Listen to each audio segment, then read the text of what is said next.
Assalamualaikum teman-teman. Di sini saya akan menjelaskan tutorial praktikum virtual melalui pet simulation tentang hukum Hawk. Nah, pertama-tama kita buka laman Google ya. Kemudian kita ketikkan pet.colorado, kemudian klik. Nah, nanti linknya akan saya cantumkan di deskripsi ya teman-teman. Kemudian kita pilih yang paling atas, yang ini. Dan nanti akan muncul tampilan seperti ini. Kemudian kita scroll ke bawah. Nah, di sini akan ada beberapa menu, ada fisika, ada kimia, ada matematika, ada ilmu kebumian, dan ada juga biologi. Nah, karena kita akan melakukan praktik virtual tentang hukum Hawk, maka kita pilih yang fisika. Nah, setelah muncul tampilan seperti ini, kita scroll ke bawah untuk mencari hukum Hawk. Nah, yang ini kemudian kita klik. Nah, nanti akan muncul playlist seperti ini, kemudian kita klik. Di sini ada 3 pilihan, ada pengantar, ada sistem, dan juga ada energi. Nah, kita pilih yang pengantar ya. Nah, tampilannya akan seperti ini ya teman-teman. Nah, di sini tuh ada pegas dan juga ada toolbox konstanta pegas. Ini dapat diatur ya. Kalau kita geser ke kanan, maka pegasnya akan semakin tebal. Kalau kita geser ke kiri, maka pegasnya akan semakin tipis. Kemudian di sini ada juga gaya yang dikenakan. Kalau kita geser ke kanan, maka akan positif sehingga pegasnya akan menggang. Kalau kita geser ke kiri, maka nilainya akan negatif sehingga pegasnya akan termampatkan. Kemudian di sini ada juga beberapa fitur lain, ada gaya dikenakan, ada gaya pegas, ada perpindahan dari pegasnya, ada posisi timbang atau posisi awal dari pegasnya. Kemudian di sini nanti juga akan muncul nilai dari pertambahan panjang pegas. Nah, di sini juga ada pegas 1 dan ini pegas 1 dan pegas 2. Nah, langkah pertama kita restart ulang ya teman-teman. Nah, tujuan dari praktikum yang akan kita lakukan ini ada 2. Yang pertama, untuk mengetahui pengaruh gaya yang digunakan terhadap pertambahan panjang pegas. Kemudian yang kedua, untuk mengetahui pengaruh konstanta pegas terhadap pertambahan panjang pegas. Nah, kita lakukan yang pertama ya teman-teman. Kita lakukan praktikum yang bertujuan untuk mengetahui pengaruh gaya yang digunakan terhadap pertambahan panjang pegas. Pertama-tama kita tentukan dulu konstanta pegasnya. Kita misalkan 220 Newton per meter. Nah, kemudian kita misalkan gaya yang digunakan yaitu 15 Newton. Nah, kita posisi timbangkan. Posisi timbang ini posisi awalnya ya teman-teman. Kemudian kita klik gaya yang digunakan. Nah, gaya yang digunakan atau tombol yang berwarna orange ini mengarah ke arah kanan. Jadi pegas ditarik ke arah kanan sebesar 15 Newton. Kemudian kita klik yang gaya pegas.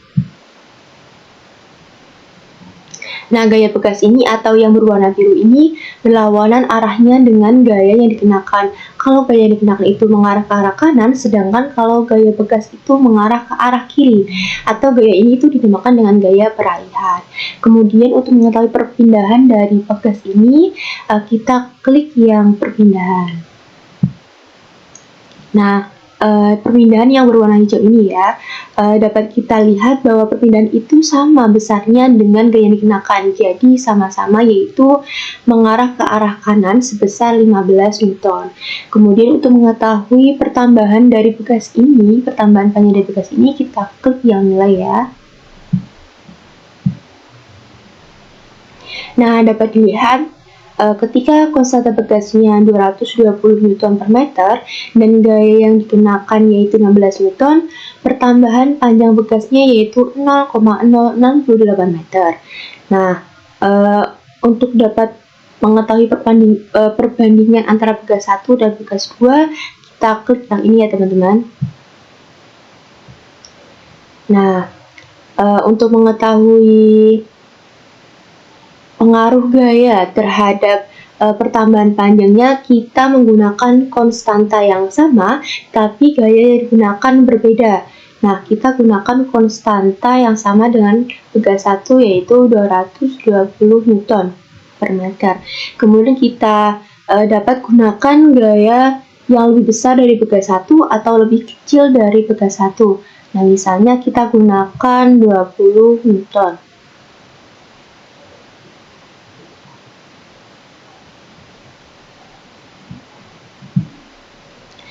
Nah, dapat kita lihat perbandingan antara pegas 1 dan pegas 2 ketika konstanta pegasnya itu 220 Newton per meter dan gaya yang digunakan yaitu 15 Newton, pertambahan panjang pegasnya yaitu 0,068 meter. Sedangkan pada pegas 2, ketika konstanta pegasnya itu 220 Newton per meter dan gaya yang digunakan yaitu 20 Newton, pertambahan panjangnya yaitu 0,091 meter. Jadi dapat dilihat bahwa semakin besar gaya yang kita gunakan, maka semakin besar pertambahan panjang dari pegasnya. Nah, ini sesuai dengan hukum Hooke yang menyatakan bahwa gaya yang digunakan itu berbanding lurus dengan pertambahan panjang pegas. Nah, kemudian kita lakukan praktikum yang kedua untuk mengetahui pengaruh konstanta pegas terhadap pertambahan panjang pegasnya. Nah, kita restart ulang ya teman-teman. Nah, kita klik posisi isi timbang atau posisi awal. Kemudian kita pilih yang ini untuk langsung membandingkan pegas 1 dan pegas 2.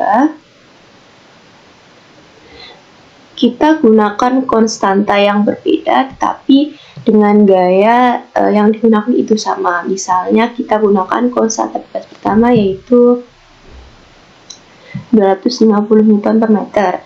Dan gaya yang kita gunakan misalnya 20 Newton. Kemudian pada pegas kedua misalnya kita gunakan konstanta pegasnya 300 Newton per meter. Dan pada pegas yang kedua kita gunakan gaya yang sama dengan pegas pertama yaitu 20 Newton.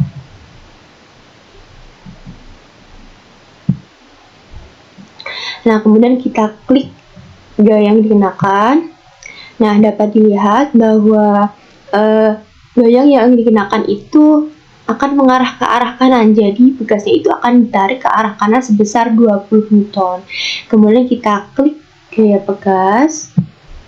Nah, gaya pegasnya ini itu akan berlawanan arahnya dengan gaya yang dikenakan. Kemudian kita klik perpindahannya. Nah, perpindahannya itu akan sama besarnya dengan gaya yang digunakan, yaitu akan mengarah ke arah kanan sebesar 20 Newton. Kemudian untuk mengetahui nilai pertambahan panjang dari pegasnya ini, kita klik yang nilai. Nah, dapat kita lihat bahwa pada pegas 1 dengan konstanta 250 Newton per meter dan gaya yang digunakan yaitu 20 Newton, pertambahan panjangnya yaitu 0,080 meter. Nah, pada pegas kedua dengan konstanta pegasnya 300 Newton per meter dan gaya yang digunakan sama dengan pegas 1 yaitu 20 Newton, pertambahan panjang pegasnya yaitu 0,067 meter. Nah, dapat kita lihat perbedaan atau perbandingan antara pegas 1 dan pegas 2 bahwa semakin besar konstanta pegas yang kita gunakan, maka semakin kecil pertambahan panjang dari pegasnya. Nah, sekian penjelasan dari saya. Untuk mengetahui keterampilan dan pengetahuan dari teman-teman, nanti akan saya sediakan lembar kerja peserta didik atau LKPD yang saya cantumkan di live worksheet. Nah, teman-teman dapat diisi ya. Di situ akan ada langkah kerja praktikum, data hasil, diskusi-diskusi, dan juga ada kesimpulan. Nah, teman-teman bisa mencoba pet simulasinya dan nanti untuk LKPD-nya diisi ya. Sekian dari saya, semoga mudah dipahami oleh teman-teman dan semoga bermanfaat untuk teman-teman semuanya. Sekian dari saya, kurang lebihnya mohon maaf. Wassalamualaikum warahmatullahi wabarakatuh.